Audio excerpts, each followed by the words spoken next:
Hi, and welcome to the Miami-Dade Chamber of Commerce Member Connection. I'm your host, Eric Knowles. But before we get started, a word from one of our supporters.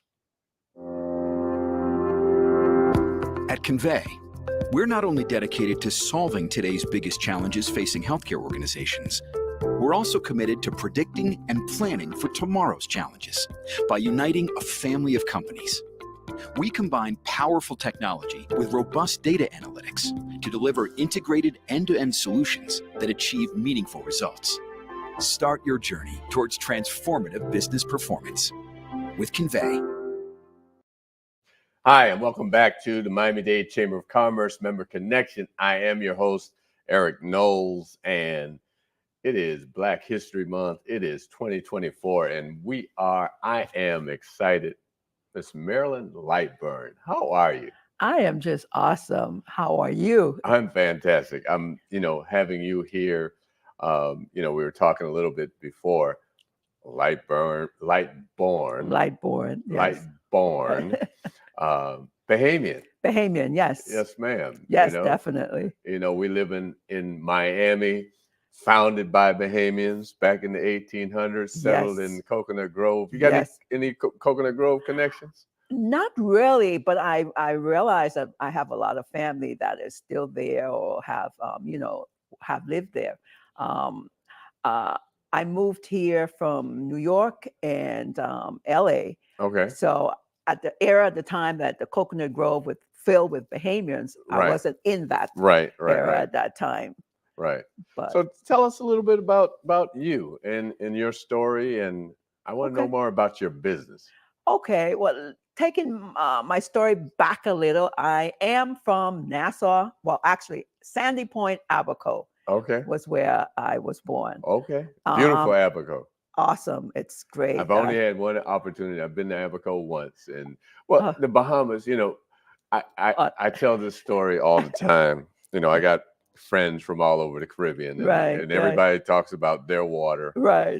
It's the most beautiful, right? Yeah, no. But not like Nassau. No, not like at all. Nassau, especially in the Abacos. Right. I mean, the water is so clear. You can just look down like you're looking in the mirror. But then the folks from Exuma tell me that's even better. So let's not get into that. No, we're not going to get into that. But yes, I was born in Nassau. Abaco, Sandy Point. My parents was Walter Lightbourn and Rachel. Her maiden name was Bain at the time. Rachel was awesome designer. She designed, I don't remember which year, that the Miss Universe pageant was held in Bahamas. She designed all of their dresses for the performance. Pageant. For the pageant, yes. And anyone back in the 80s, 70s, 60s who got married had a designer dress made by Rachel. Wow. So, and actually they made a song for her, Let's Go Down to Rachel. Okay. And it's still playing on the radio today. But fast forward, I lived in New York for a short time. I graduated middle school, and then I moved to California, and there I graduated high school. Okay. And after a divorce, married, 2 children, divorce, I moved to Miami, Florida. Okay. And that's where my life began to really flourish. I became a probation parole officer, working with the state of Florida. South Florida Reception Center was where I worked as a classification officer. Moving from there, I got into probation classification officer, moved to probation officer, working with offenders and with a lot of the judges, the court system, and so forth. In the meantime, I earned a bachelor's degree from Miami-Dade, associate here at Miami-Dade Community College, and obtained a master's degree from FIU. Okay. And later on, obtained another master's degree from St. Thomas University. After leaving probation for a while, I got kind of the probationers and the people on the streets were carrying bigger guns than I was. So I'm like, okay, it's time to switch. During the interim, I married a great partner, Dr. John E. Oshodi. He is a clinical forensic psychologist, licensed psychologist. He has his own practice here in Miami, Florida. And he kept saying, Marilyn, you will be great with teaching. Why did you get into teaching? And, you know, growing up in the Bahamas, you never had a back talk, or whatever was said was said. You know, you didn't question. Right. You know, sit. You never was a why. Right. You know, so I'm like, no, because students, these kids today, is different. They're different. You know, and I'm strict. I say, let's do this. This is what we're going to do. You know, we're here to learn, not to play. So I'm like, no. But eventually he really convinced me to get into education. And I got into education because I have a master's degree in social work. I wanted to be a school social worker. Okay. And there was an open house at FIU North campus. And I think the program for the ESE, which is special needs area, had just really began to blossom. And the director at that time stated, well, why don't you just, instead of social work, get into this new program and see if you like it. Just get your feet in there, which I did.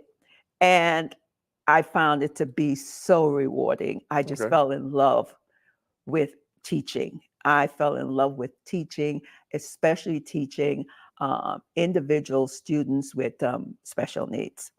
The fact that I had a student in my classroom and their cognitive level was low, or their social skills was just low, and to really work with those students and see the improvement and see the progress that they made was just outstanding, and which really made me fall in love with education.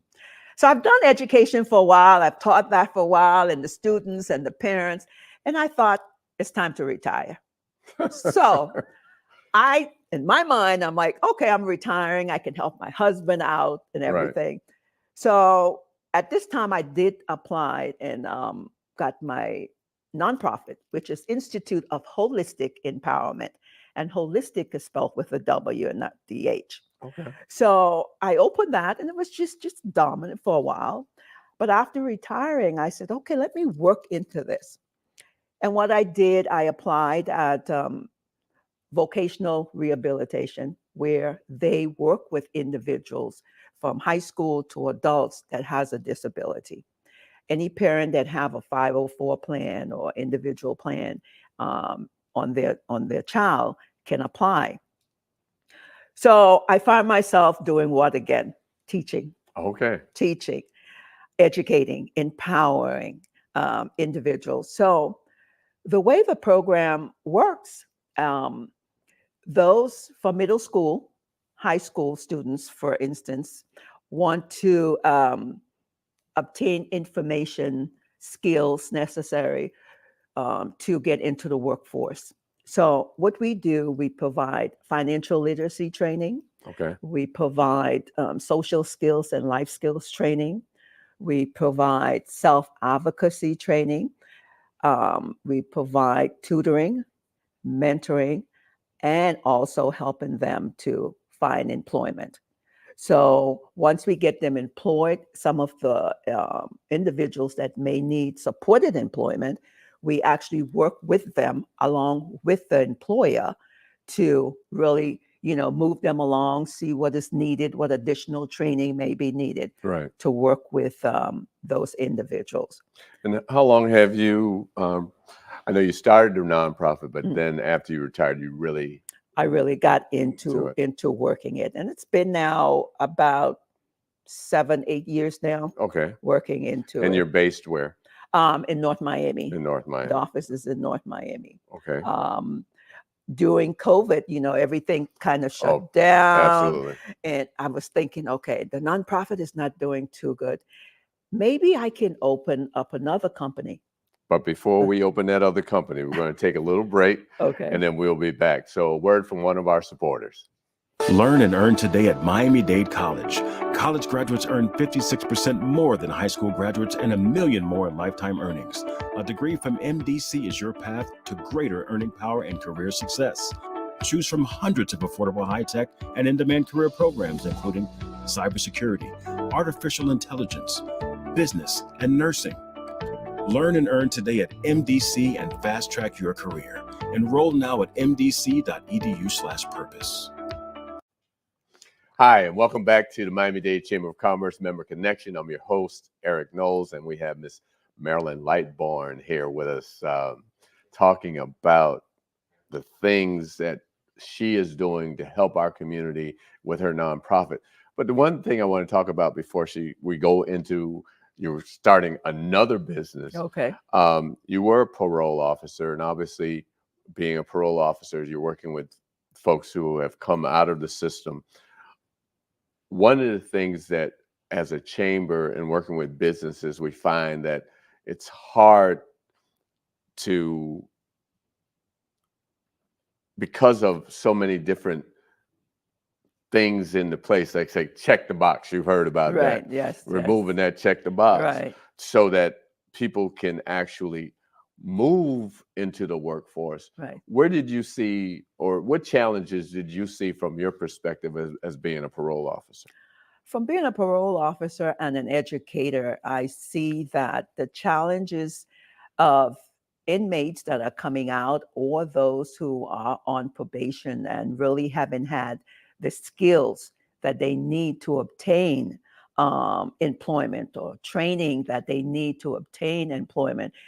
I found that they were going back into the system, especially if there were no family support. That will help them navigate the system with all of the checkoff boxes.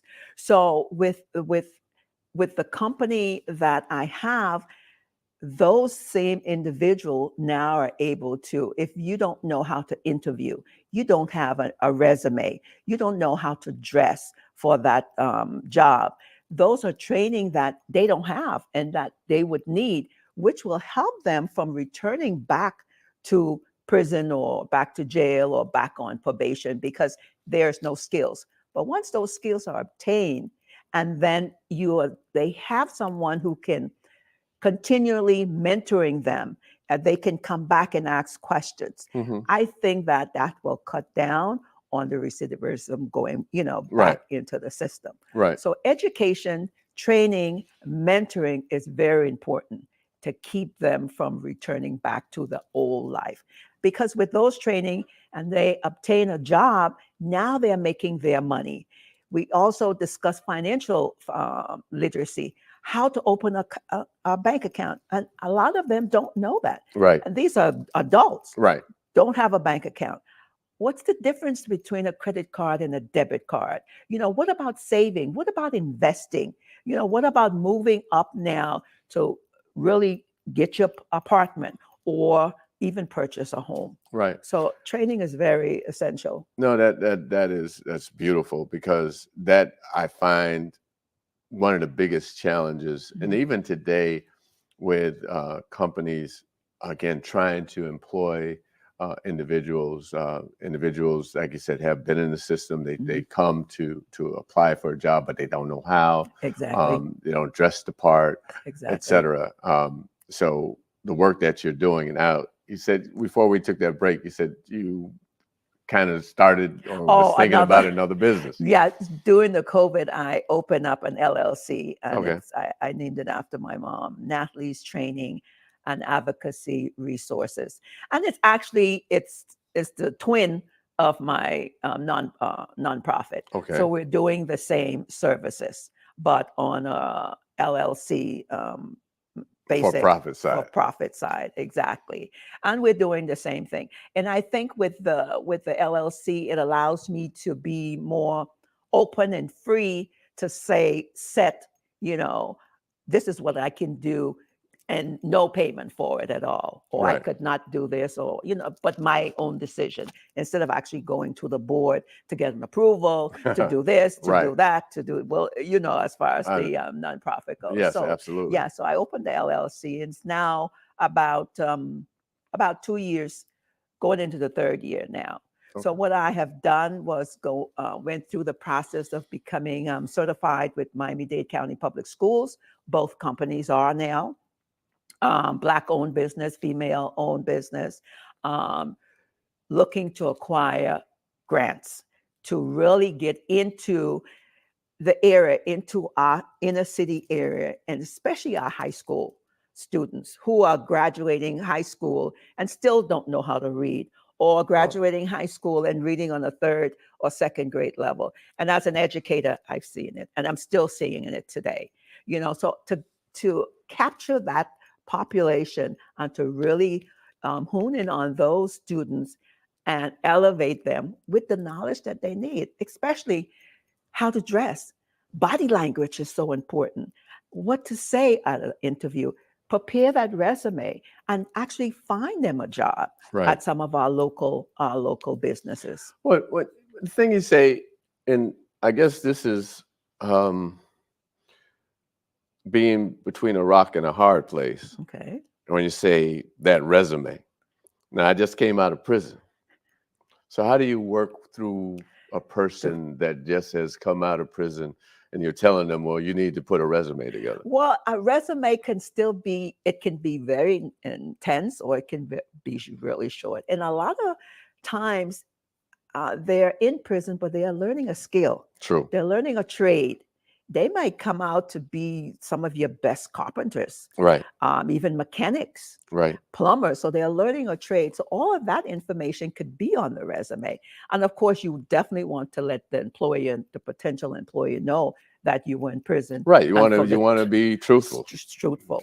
That you just got out, and this is what you've learned in there. And everyone is looking for a chance. So the resume is not this extensive resume, but at least you have your information, a background, and then you will have where we will help them get an email set up so they can receive email, a phone number, an address. Even if it's a parent or a friend address, that information could come. Right. And then take them, do the training with them on body language and what to say and how to ask questions on an interview. Right. You talk about grants. Are you familiar with the Miami Foundation? Yes. So have you applied for any of their grants? I just actually talking about that just last week. I looked into that and I'm like, wow, because I went to a company that they funded, and I was one of the attendees in the audience, and I'm like, wow, I didn't know that this was around. Right. So I looked into it because I'm looking at if I can get a building that, and I know they do. You know about that program. Yes, to get a building. And even if I find partners that we come together and we have the building, and you're doing your set over here, I'm doing my part over here, and another partner's doing their part, we can come together as a community and support the community in the various parts that we're putting together as a whole. So yes, I am definitely going to look at my application and get it in. Right. For that grant. So you started two businesses. What does the future look like? My future looks like a building that has Institute of Holistic Empowerment in there. With a W. With a W. And we are in the community. We're supporting the community. We're empowering the community with resources, necessary resources, training, educating, empowering, just giving them the knowledge, and then let them go out there and shine. And because they are shining, then we shine, of course. Well, where did you go? Well, who did you talk to? Right. Well, we spoke to the CEO at Institute of Holistic Empowerment, Inc. They are there to help you. So we are building a strong community, building strong families in the community. Wow. So if someone wants to get in touch with you, how can they do that? If someone wants to get in touch with me, my number is 786-489-5429. Or you can go to the website, which is www.iweempowerment.com. This conversation, it can go on. I mean, helping folks get back into the workforce, helping our community grow. It takes individuals like yourself. So Thank you. Please follow up with Miss Marilyn Lightbourn. If you want to know more about the Miami-Dade Chamber, you can call us at 305-751-8648, or you can go to our website, www.m-dcc.org. I am your host, Eric Knowles. This has been the Miami-Dade Chamber Member Connection. See you the next time. Bye. Today, I stand before you, a proud graduate of Miami-Dade College and the 5th president of the Miami-Dade Chamber of Commerce. I'm honored to return to the college that prepared me to become a leader in our community, providing an education second to none. So I'm asking you to please tune in every Monday at 12 noon to the Miami-Dade Chamber of Commerce's Member Connection, as I interview members of the Miami-Dade Chamber of Commerce on our Facebook page at Miami-Dade Chamber of Commerce or our YouTube channel, Miami-Dade Chamber of Commerce. To learn more about the Chamber, please go to m-dcc.org or call the Chamber at 305-751-8648.